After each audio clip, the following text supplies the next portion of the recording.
How is everybody this morning, this fine 13th of April? Good? Good.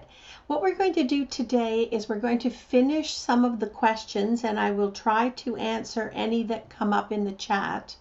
I thought we'd start with that, and then as I reviewed the questions that were left in the chat box last week, I noticed that there were a fair number about getting started being a real problem, and also elements of perfectionism. So I thought that I would go back over some of that material specific to the questions that everybody raised.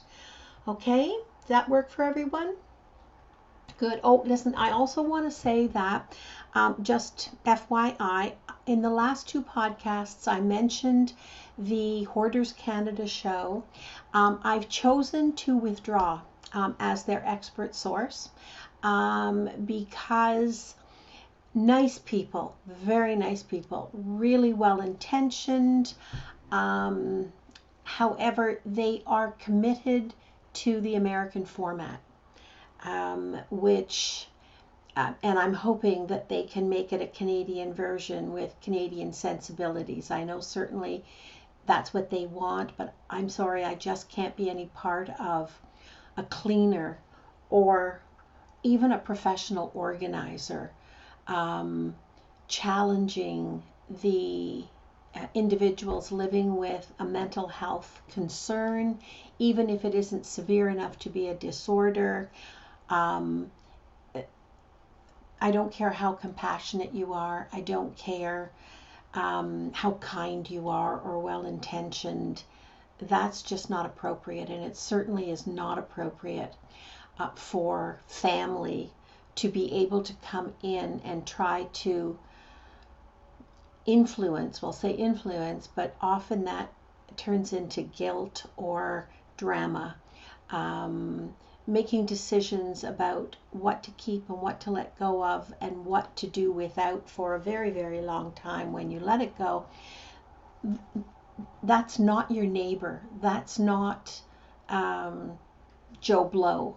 When you have an excessive accumulation, this is a different realm. And so I thank them for their request that I be that, and I certainly have given them an excellent orientation, some guidelines on remaining respectful, and on a healthy side of the line of boundaries and limits, dealing with individuals who hoard and their families.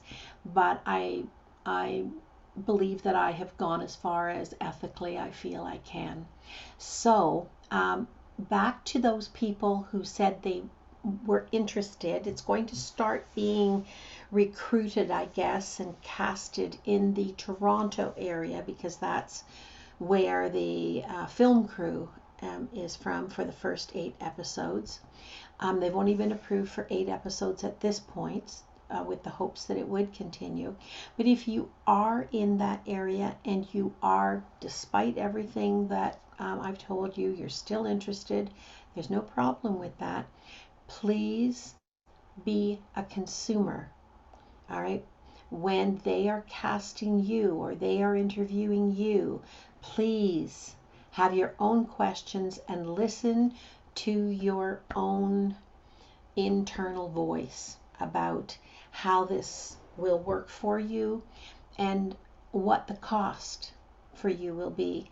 And if you come out this way, balanced, and think, no, it's worth it for me, just make sure you're not wearing rose-colored glasses and that you have asked questions and got assurances that are important to you to protect you. All right? Okay, so we're going to move forward now. So I'm going to be reading from a screen above because I think there are about 25 questions. I'm going to definitely get through those. And then I'm going to, if there's time, refer to the material that I patched together to best address the intent, the underlying intent of those questions.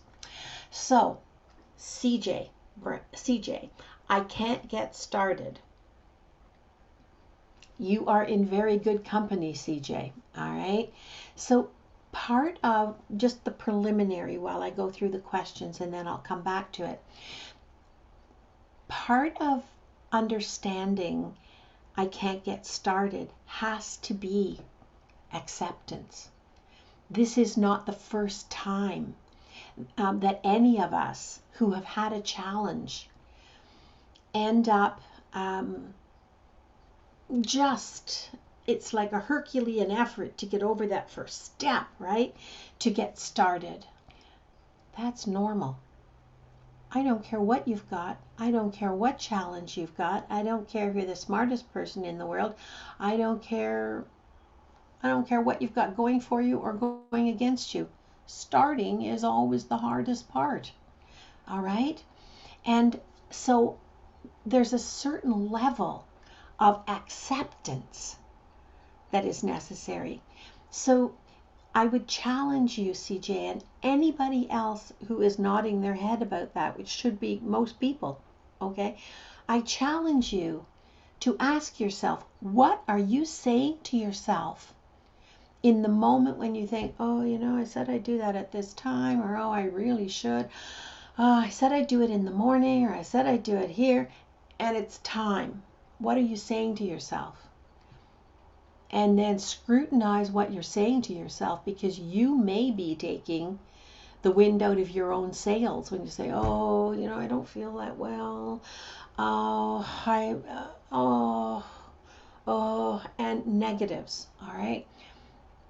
I want you to just try changing that. Be aware that that's what you're saying to yourself.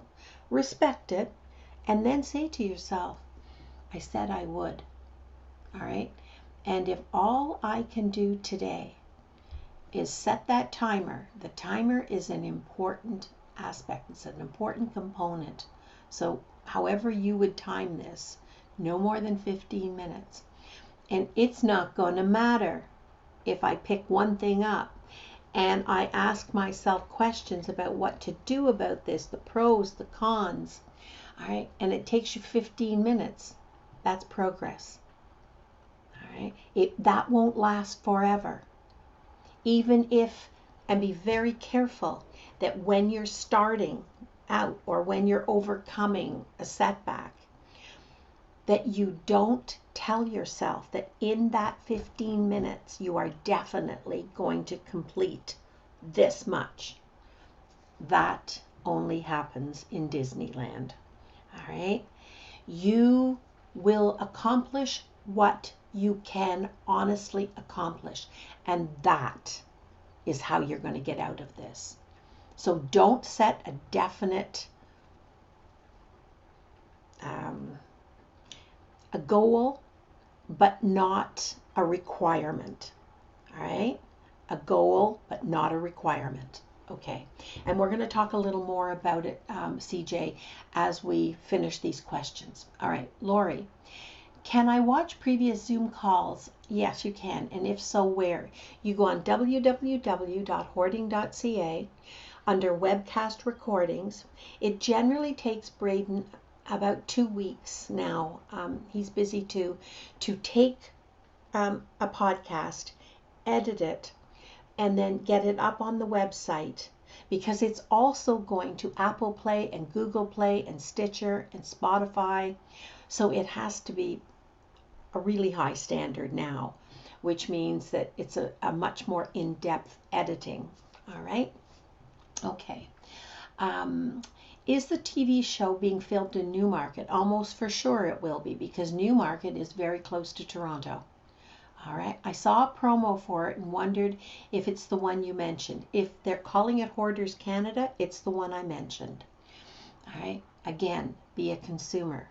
You ask questions. When they interview you, you interview them, and listen to your internal voice. Okay, Carrie, I know a lot of my depression is situational, but also chemical. That is true, particularly if you've had depression in waves or pretty consistently. It's what you've had to deal with through your life. And depression can have an inherited familial pattern um, of inheritance. All right, it can. It can also be reactive to a situation, and that situation can be a protracted situation. Grief is a good example. Loss, even if it's not grief, can be a situation that endures. All right. Sometimes when we've had a setback in life, our life circumstances change, and those circumstances are nothing that we thought we would ever have to live with.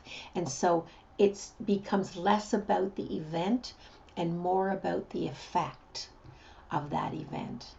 All right. And so there is always help available.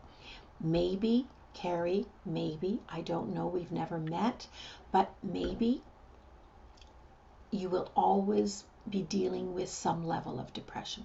And even if that's true, there is help available. All right. There's self-help.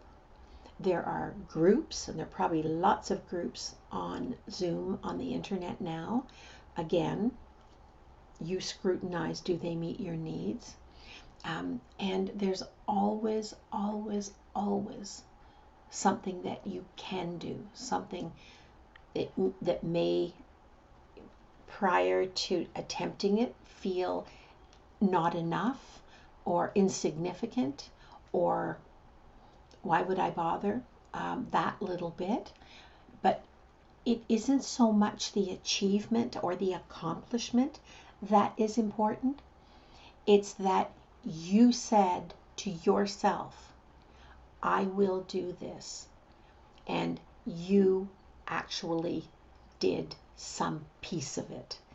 That is a huge self-esteem booster. I love your picture behind you, by the way. I have exactly the same picture. I love it. I do. I have exactly the same picture. I love it. So just remember, even the effort to do a piece of what you said you would do, that's something you can bring home and own, and you can feel good about yourself. All right? But be very, very careful what you're saying to yourself when you're struggling with what everybody struggles with, and that is to get up and start. Be careful. Okay? Be your own best friend. Okay. Elaine, I'm very interested in the website. Alina, I'm not 100% sure which website you mean. There was, Hafsa, could you look up the website for the Hoarders Canada? But Alina, because I think you're still in Miami, that website would probably not be something that you could be considered for. All right? And I would not recommend that you consider being considered for the Hoarders show in the States. I watched one the other day, and that is the point at which, just to do a current check-in with myself, and I don't hoard, and I was so triggered that I thought no, and that's what prompted me to get up and send them an email saying, I've gone as far with you as I can go. All right. So, Ottawa girl, I tell myself to be proud of what I did do. Yes, so important. Which sometimes gives me a push to do better the next day. So, Ottawa girl, there's the trap. There's the trap. All right. And if anybody here finds that even if they did okay, reasonably well on one day, they feel so much better that somehow they should use all of that additional energy to do better the next day. No. You're setting yourself up. You don't even realize it. You figure out as you start that day, each day, one day at a time, how much steam do I have in the tank? All right? Because you did well yesterday and you feel better, does not mean that all of that extra energy and self-esteem, that all goes toward doing better at work. No. All right, 15 minutes when you're getting started, 15 minutes. And stop at the 15 minutes. Why? Because the next day and the day after, Ottawa Girl, you may not feel as good. And what does that mean? You don't do the 15 minutes? Or you feel even better. And so you feel obliged to use that energy to do more and more work. There's going to come a point when you don't come back to it. Okay, you can't make yourself come back to it because you've created an expectation that you can't meet today, tomorrow, the next day, a certain period of your life. What we really want is self-regulation. What together, working together, okay, you and I, what we're aiming for is regular self-regulation. And that means that I set a realistic, I'm talking realistic, infinitely doable goal for myself. And on my worst day, I know in every fiber of my being that I am capable of that. All right? And when you get really, really, really, really, really consistently good at that, give yourself another 15 minutes. You can break it up through the day or you can add it on. But until you are a star at this, keep it to no more than 2 15-minute periods. Why? It isn't the extra you do today that's going to change things. It's the little bit you do every day that is going to lead you out of this, and more importantly, keep you out of this. All right? Don't be really, really careful. You need some of that extra energy for joy, fun, play, and do it involving yourself in something that teaches you, reminds you that even though the environment is not the best, all right, and it's not the way it's going to be when you finish, you are still a learning, growing, developing, worthwhile human being in other ways.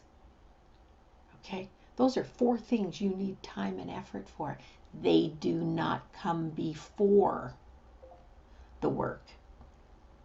They come equal to the work. And take a word of advice. All right? Whatever, when you get up, you are least looking forward to doing,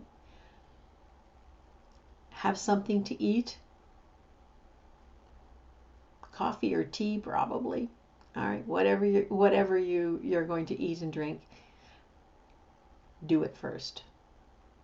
Do it first and get it out of the way. And then the whole rest of the day is in front of you and it belongs to you. All right, do it first. All right. Okay. Carrie, I feel proud. Yes. I feel proud of myself when I can get rid of things. Okay, I tend to organize rather than eliminate things, though. Okay, Carrie, there's something about the gist of your sentence there. It is a sound practice, but depending on how accumulated the environment is, it's a sound practice as much as possible to pull like things together. All right, that's sound. However, when the environment or a storage unit or whatever is highly accumulated, then that is a tougher thing. So instead of looking, so let's have 2 scenarios here. One scenario would be it's quite possible for you to pull all of the, I don't know, light bulbs together, all of the clothing together, all of the whatever. That's an easy peasy thing to do reasonably, and you're not going to be creating a safety hazard where you've got piles all over the place and you know, they're on heat sources and you're going to trip over them and whatever. You're not going to be able to manage it. That's not what we're talking about. Easy to do that. That's probably a good thing to do. Another scenario, you really are stacked to the hilt, all right? And there's no way in a storage unit, for instance, sometimes you've had to pack things in a hurry or it wasn't possible, or you kept things that you thought you might need more at hand in the front, and it's just not possible to pull those things together. I'm going to suggest you change hats, all right, in that case. And what I'd want you to do when you're really overaccumulated and you can't pull like things together, instead of worrying about what you're going to let go of, I want you to start looking for the jewels, the 1, 2, 3s, all right? And start pulling those out. And start either making a home for those, and maybe the choices are there's a statue, or there's a picture, or I'm not talking about photographs, I'm talking about pictures like you hang on the wall. Okay, and you take this thing and you think, well, where do I really want to see this? How do I want this to be part of my day-to-day life? Because I absolutely love it. I'm so glad I found it, all right? And you figure out where, hold it, ask yourself, where would I look for you if I was looking for you? Where's the first place I would look? Okay, I want this in the living room. It goes with the living room furniture. It goes with the whatever. I want this in the bathroom. I want this in the wherever. And then go to that place with that thing and see if you can house it. And if you can house it, all right? Put it down. I'm not talking about necessarily get, you know, the tape measure out and you're going to hang the darn thing. You'll be at it all day for one picture. I'm saying put it as close to that spot as you can. And whatever it's going to replace, at the time it's going to replace, take that thing and ask yourself, are you a 1, 2, 3? Like, can I imagine life without you? And if I can, then you are either a 7, 8, 9, 10. You know what? Basically, you were a wall filler, all right? And I like you okay, but really this is the one I want there. Or, so close, but this is better there. Then you are not ping-ponging. Take that, if it's a 4, for instance, and just put it somewhere, okay? Just put it somewhere and come back. We can always come back to that later, but that's in the situation where you are not overaccumulated to the point where you've got piles all over. Okay, all right.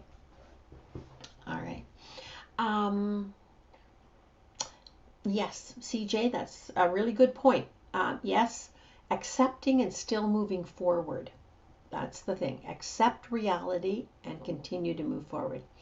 I feel, Carrie, I do too, but I've noticed once I organize, then I can identify what is the most important thing within that group. It's a 2-step process.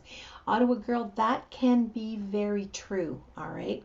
That when you are pulling things together and you're deciding the numbers of t-shirts, for instance, tea towels, cookbooks, it doesn't matter what it is, okay?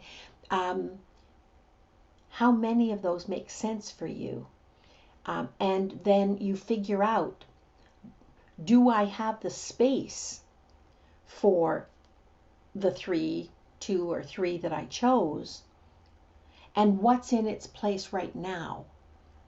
All right? It is a 2-step process. Okay. Wendy, the show is a good opportunity, although I have some concerns when it comes to meeting hard timelines. That's the thing here, people. If you're talking about Hoarders Canada or any other TV show that might come up in the future, they are looking for what is called progress, all right? However, they're looking for it on their timeline. because nobody wants to watch a show where nobody makes progress. All right, that's not good television. The other thing to consider too is, what's your appetite for emotion and drama? Because nobody wants to watch a TV show where there aren't heartrending moments of kumbaya moments or stress and crisis. All right, if you think of who the viewing audience is for the U.S. Hoarder Show, I have to tell you, it is not individuals who hoard or their families. All right, it is not. It's Joe Public. All right, because they don't have enough in life. They've got to eavesdrop on other people's problems. All right, let me see here. Where are we? Lori, I call it zoning, gathering like with like, then decide which stuff I'm willing to get rid of. Come at it the other way, Lori. Yes, gather like with like, but instead of focusing on what you're willing to get rid of, the first thing you want to do is focus on what in that gathering is the most important. What are the 1, 2, 3s? The things that you love, the things that you're proud of, the things that you definitely want to keep more than anything else. And then while you're deciding that, go to the area where the other things like that are stored and see what you've got as far as inventory there. All right. And of those two groupings, the gathering group, the top runners, the brides, as I say, not the bridesmaids, the brides of the gathered together group, and are there any brides in the stored group? And put brides with brides and bridesmaids with bridesmaids, and the bridesmaids go and the brides stay. All right? Okay. So first and foremost, I want you, if you want to avoid that feeling of aversion of I have to get rid of things, that's the wrong perspective. That will happen organically and naturally as you choose the things that mean the most to you. I can't imagine life without it. This is like, I'm so glad I found this. I'd be proud to have this in my home. All right, this is really, really, really useful, legitimate. And you know how it's useful? If it's useful, you don't need 10 of them. All right, that's how you know it's useful. All right, okay. That's an interesting thing, Ottawa Girl. Yes, and then you think, wait a minute, I have 5 cheese graters. Why do I have 5? True story. Can I take a guess? And it's not just you, Ottawa Girl. It's anybody out there, all right? And that is, maybe you've got 5 because you couldn't find 4 of them, all right? Because they got lost in the piles. They got, the more we have, the more impossible it is. We fill the space. It's not that if I had more space. We fill the space because we don't have boundaries here. If we don't have boundaries here and limits here that serve our life and keep the things that are the most important to us and the most useful for the life we want to have today, we can't translate that to here. It's impossible. All right? It's impossible. And so I would guess that maybe they have been lost in piles and you needed a cheese grater. And you knew you had other cheese graters, but you couldn't find them in the time you had and the need you had, so you went out and got another one. All right? That is a classic experience of individuals who overaccumulate, right, and don't resolve it. All right. So CJ made a comment here, so important. When looking at items one at a time, it's hard to assign the value. Not really. Looking at more items helps you decide importance. Well, So CJ, I don't know if you have Conquer the Clutter in audiobook or in print format or Kindle or whatever. You're going to know your 1, 2, 3s. You're going to know them no matter where they are, because the energy that you experience when you find them is like, oh, I found it. It's wonderful.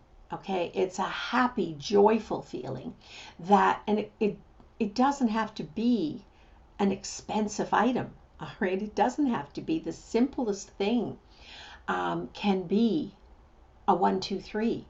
It's your relationship, your intense relationship with those things.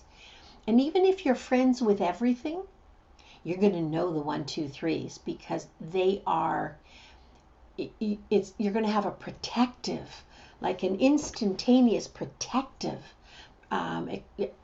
response to them. And you're going to be saying something in your mind that isn't, oh yeah, okay, well that'll be handy. You're going to be saying, there you are. Oh, those are the ones we want you to keep.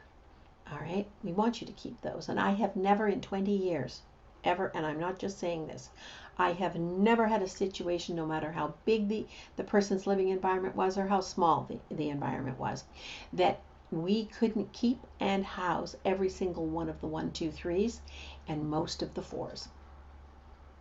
Okay, most of the 4s. The 5, 6, 7, 8, 9, 10, 7, 8, 9, 10 should have been gone a long time ago. And when you see them, those are going to be the, it was given to me, I never really liked it, but what am I going to say when they come and I don't have it? Or whatever guilt trip, whatever belief, whatever, you're going to look at it and think, yeah, I'll just pack those up. The 4, 5s, the 4s are, and the 4, 5s, those are the ones that are going to be, yeah, but I might need it in future.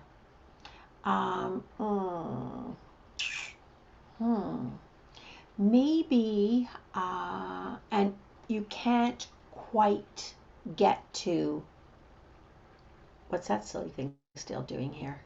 All right. And it certainly isn't. Now, sometimes 4s, particularly if they're memorabilia, all right, particularly if they're memorabilia, sometimes they mimic a 3. Okay, and there's no problem. There's no problem. If you're identifying your 1, 2, 3s and you're setting aside your 4s, there is a cutoff with 5. And I know it sounds very ambiguous, but look into yourself. That's where the answer is, your relationship with this thing. And if you are not just bound and determined that this thing has to stay because of, then you're probably talking 5, 6, 7, 8, 9, 10. All right? That's why it's so important to identify what your relationship is with these things when you find them, so that when you have the feeling later on, when you're operating on autopilot, and it isn't so much of a discerning the relationship, which is a start strategy, a starting out strategy. Later on, you'll go by the feel. All right, you won't even have to be talking to yourself. That's why it's important to invest right up front. What is this?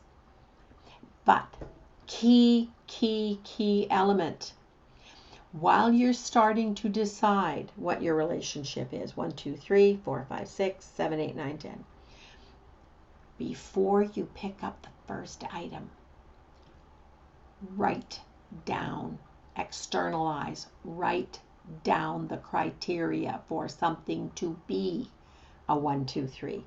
What is it about anything that makes it a 1, 2, 3 for you? All right, and go to 7, 8, 9, 10 next, because that's the next easiest.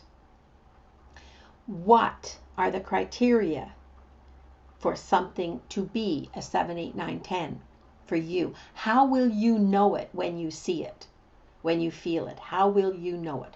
That's what your criteria. Okay. The 4, 5, 6s, take the best example of the number 7, okay, and the best example of the number 1, and then just run it past it, like literally physically run it past it, unless it's a freezer or something.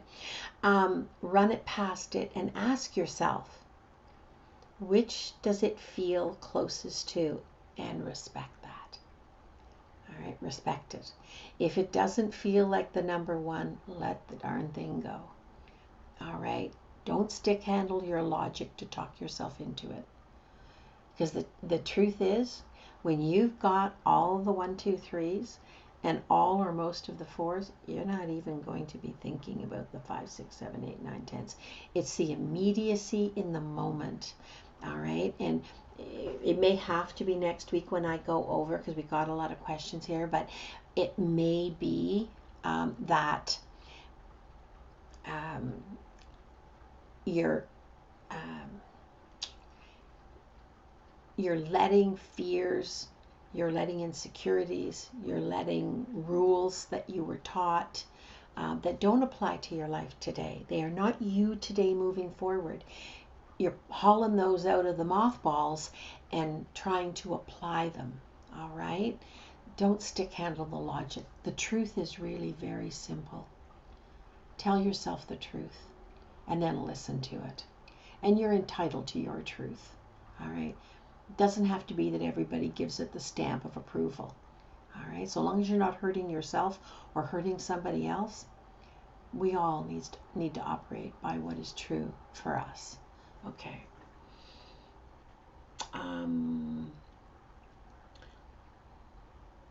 CJ, I have to rewatch this. Such valuable information, so helpful.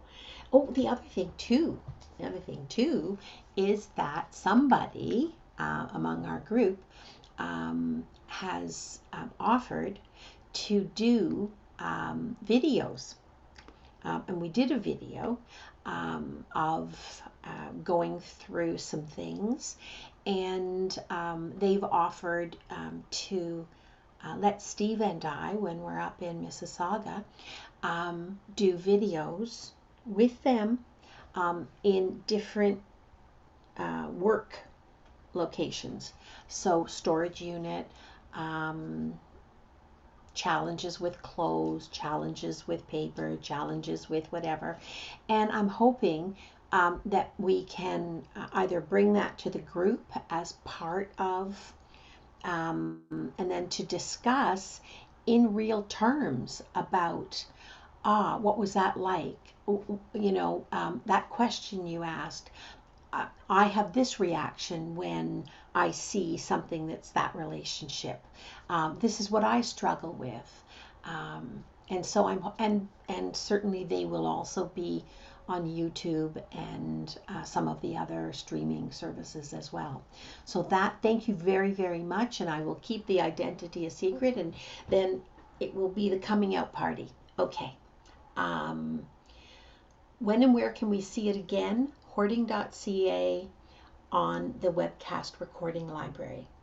I wish they would call it trash or treasure to draw on the theme that when you're disordered, you may view something as being a treasure without truly being of any value at all. The beauty and the value is in the eye of the beholder. And the only time that is not true is when the person, and I don't know of anybody here, is not cognitively intact. All right. So if somebody's got a severe case of acquired brain injury from stroke or accident or dementia or something else, at that point, figuring out valuable from not so useful, probably not a sound process. Start listening to yourself and trusting yourself. All right? It isn't in the choice, it's in the numbers that you run into the problem. Okay. Where are we here? All right. Thank you for thank you, Michelle. Michelle says, I'll be delighted to give you a testimonial. Yeah, we're going to redo the website. The information isn't going to change, but it's kind of outdated. And so we're going to modernize the look of the website. And one of the things that the web designer has said, because I am not heavily into pictures, we may put the videos because the person expressly, proactively offered that. So I'm good with that. I'm not into before and after pictures because of the effect on the person having a legacy of their before, which is never a happy time in their life.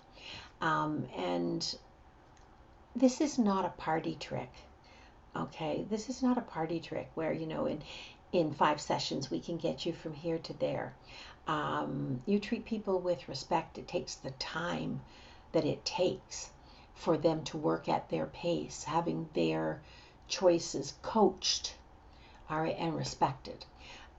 So we're short on what most websites do, which is pictures of their products or whatever. So I think we may do some videos and testimonials is what the web designer. So if anybody out there feels that they want to write a testimonial about the podcast or about having worked together or whatever, it would be, do it anonymously. You don't have to put your name or any identifier. Just don't be a mischief maker and put somebody else's name from the group. Because you know each other that well, some of you. So yeah, it would be greatly appreciated. All right, so let me have a look. All right, so we have 15 minutes. Let me see chat here. I would love seeing videos. Good. Alina says the video's great idea. So whoever you are out there, hats off to you. Oh, I really like the idea of the videos. This is great. Okay, where are we? Dawn.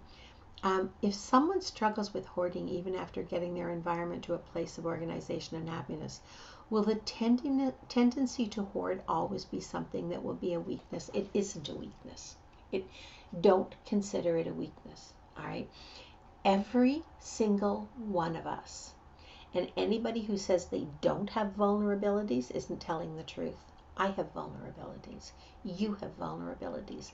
The only difference is, and anybody human, all right, has vulnerabilities. It isn't a weakness. It's a vulnerability. All right. And so we all have dreams, fears, beliefs, leftover garbage from life experience, unfinished physical, emotional, spiritual, and I don't mean religious aspects of our life. We all have that. And those, when we are vulnerable, all right, when we're vulnerable, whatever makes us vulnerable, all right. I know this past year, for instance, has not been the highlight of my life, and everybody knows why. Some days are a struggle because you're more vulnerable. All right, that's not a weakness. That's humanity. But what are you worth? And what do you want out of this gift of life you're given? And let's go get it the best we can every single day. And every day does not have to be better than the last. Some days are going to be rotten. All right? Some days are going to be rotten. And that's reality. Yes, whatever we are vulnerable to. And Dawn, I've talked before about the 3 paths to hoarding. So you have to kind of figure out which paths you're on. Genetics. Is there a history? Behaviorally, even if nobody ever used the word, behaviorally. If you look back and you go, that was hoarding, then maybe there's a genetic component. If you grew up in a chaotic home, all right, even if it wasn't necessarily, it was just chaotic and disorganized, maybe nobody would ever have thought to call it hoarding. It might have been hoarding. All right, hoarding can happen for many, many reasons. And that chaos, in that chaos, did you learn what you needed to learn to keep your life under control? just even under control. We're not talking some days not thriving. All right. Did you get the love and validation? It sounds hokey. It isn't. You know, we generally can't recreate something. We can't recreate something if we weren't taught that we were worthy of it. All right. It's time to reparent yourself then. You are worthy. You were born worthy. And if nobody ever told you, I'm telling you now. All right. People have problems with you. People criticize you. A lot of people have a lot of opinions. Are you hurting yourself? Are you hurting anybody else? Nobody really cares what they think. All right. You be true to yourself. You are worth every single thing you dream of, because if it wasn't possible for you, you wouldn't be able to dream of it. You wouldn't be able to envision it. That tells you it's possible, but it is possible one small step at a time when you're getting yourself out of a hole. All right? So, wherever we go, there we are. All right? And if it's a vulnerable time, we're going to have to keep our eye out for the things we're vulnerable to. One of the keys, if it's hoarding, is if you could adopt one principle today, this is the principle I would ask you to adopt. Whatever is the creation and byproduct of today does not become tomorrow's work.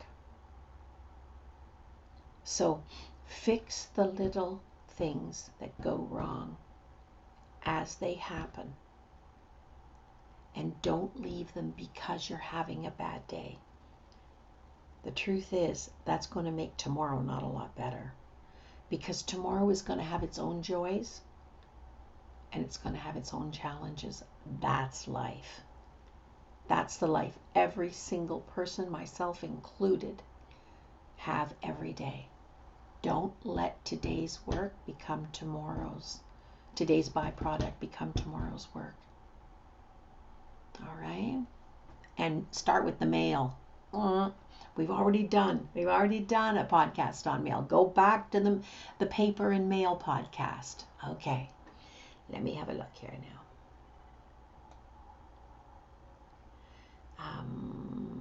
Where are we? And then 15 minutes works even when you feel exhausted, because you can break it up on bad days. You can break it up. You're right. The other thing that worked well for me is to prioritize the room I work on. I make sure my house is safe. Safety first. Good for you, Ellen. And then work on my hardest room. Keep it to 15 minutes. But it has helped me a great deal, like even shredding papers. I'm now trying to find joy. You're trying to find joy on garbage and recycling day. Okay, good luck with that. If you find the answer to that one, please let me know. And take the stuff away and have more space in my home, and it actually makes me happy to watch them do this. Well, you know what? That's a good thing. That is a good thing. I think recycling day should come more than every 2 weeks, by the way. If they want us to recycle, I really think they should be doing it every week. Carrie, I feel that the hardest part is the next day, breaking the bad habit of avoidance and starting the good habit of being consistent. We're going to talk next week about how to make even the things you promise yourself you're going to do or you set as goals possible. All right? And what are the primary ways that we get in our own way and create the barrier that stops us? Because we're getting in our own way. There is no real obstacle. Recorded podcasts are up to date. Oh, good, Hafsa. That's great. The 15 minutes really work. Yes, and even with a buddy. You know, Claudia, thank you for reminding me of that. I have one of my clients who, I don't even know where the other person lives. I don't know if it's England or New Zealand or something. They agreed to meet on Zoom for 15 minutes, all right, every morning at 7 o'clock. I know some people are thinking 7 o'clock. that's a good time for them, for both of them. They chose a time that worked for them. They've never met before. They met on another training or something and discovered that clutter was an issue. And in addition to the counseling that she does with me every morning, for 15 minutes they meet and they turn up the volume and they work on something that doesn't have to be in front of the screen. You can bring your tablet with you somewhere into a bedroom or into a kitchen. Where's your clutter buddy? And does anybody here want a clutter buddy or want to be a clutter buddy? It's a commitment though. All right. And if you do, send me the emails and I will try to see if I can pair you up. All right. Now, this is not, you need to set rules of engagement. All right. You need to know exactly what your expectations are for this person. And you need to know that you need to respect each other's boundaries and limits. All right. Okay. Let me see.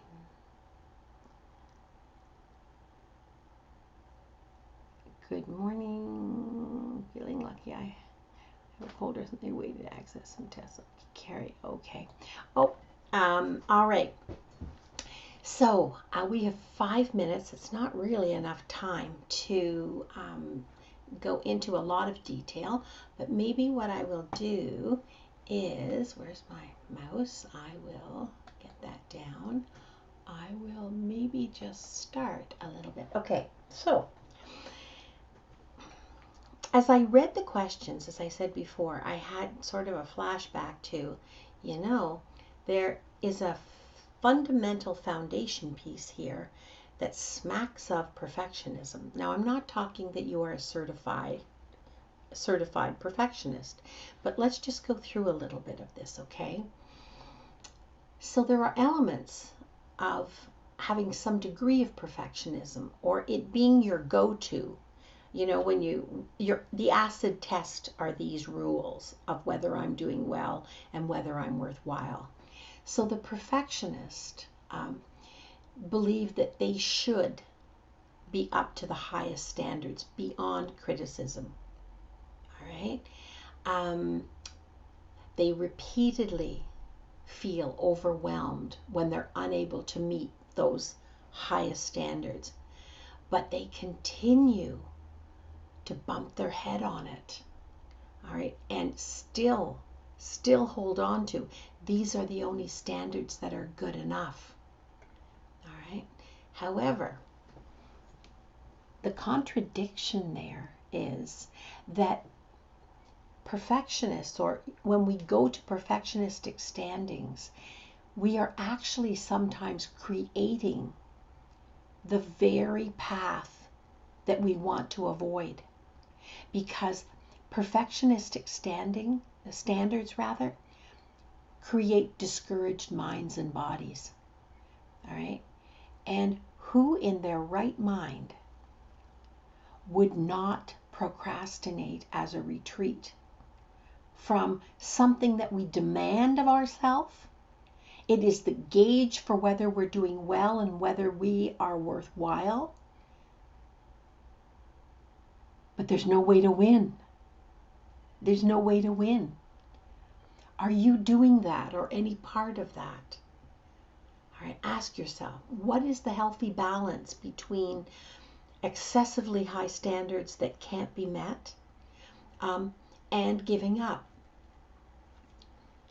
Like I said before, each and every day is a new day. All right, things will happen. You don't give up.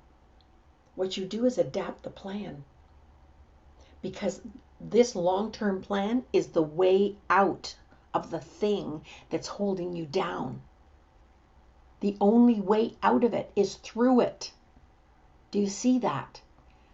So always strive for your A game. What is the best that I can do today, having gauged how much steam I have in the tank, mentally, physically, and spiritually, emotionally? How much steam do I have in the tank? All right? Start off in 15-minute increments. And if that's too much, break it down into 3 5-minute increments. You can do anything. You can stand on your head and spit nickels. All right, for 5 minutes.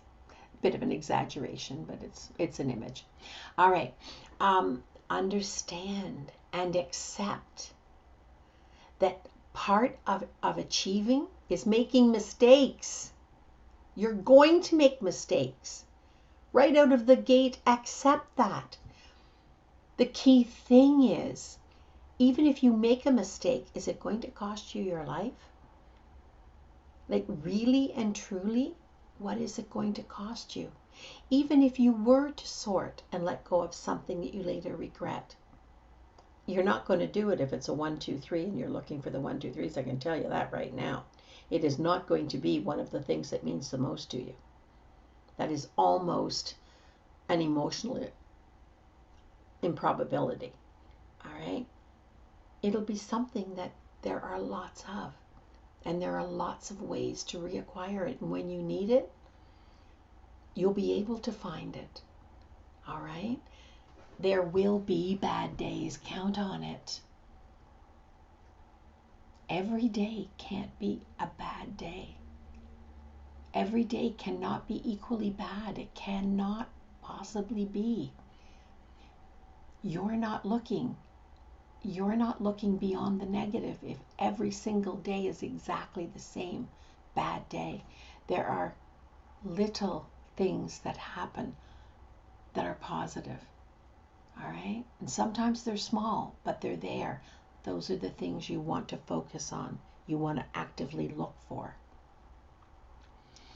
And guess what? Your performance, what you can achieve, will be affected temporarily, but not to the point where you have to come to a grinding halt. Maybe you'll go slower. Maybe you'll achieve less. All right? We all need to learn to tolerate, accept and tolerate frustration and the disappointment when we don't meet our goals. Tomorrow's another day, Scarlett. You get a fresh start tomorrow. Okay? Don't make it personal. Accept responsibility. Accepting personal responsibility and the outcomes for the choices you make is not the same as beating yourself up and blaming yourself. What it is stepping outside of yourself and looking at, well, that didn't go very well. I did it. I am responsible for it, but that didn't work out the way I wanted. What adaptation do I need to make? Don't make it personal. Don't make it about, oh, here I go again, I'm a failure. Oh, here I go again. All right? Pause. Put yourself on pause and reflect on the plan. It's not a personal failing. It's a plan failing. There's something about the plan that didn't factor in the reality of today. Do you have to go slower? Do you have to aim for less? All right? But keep going forward, one thing at a time. Okay? Are you somebody? And we'll wind up on this. I want you to think about this. This I want you to scan yourself for, like, as frequently every day as you possibly can. All right? Is only the ideal, the way it should be, acceptable? Can you be grateful and thankful and proud of less than the ideal? Or do you keep that vision of the ideal, your ideal, or somebody else's standard that was applied to you? Okay. Chances are they didn't meet the ideal that often as well. All right? They just didn't tell you when they were teaching you this is the standard and nothing less than is good enough. Mistakes and flaws are not evidence of someone's failure. They are evidence that the plan wasn't what it needed to be. right? Procrastination, however, can become a friend because it lets you continue believing that with more effort or more whatever, you could have reached your ideal outcome. On every day, do the best that you can honestly do. Give it your best. And when it's not what you hope for, tomorrow's another day. Adjust the plan. Learn from what you're bumping your head on. All right? Are you overestimating what you can do? You are guaranteeing that you will fail. And if you say, I always do that, hello, there's a message in that. You always do it and it never works. Why are you still banging your head against it? What do you need to adjust? What do you need to adapt? Okay? I will see you next week and we will continue with the perfectionism. It was absolutely a joy to see everybody today, and you are the highlight of my day. You take care, everybody.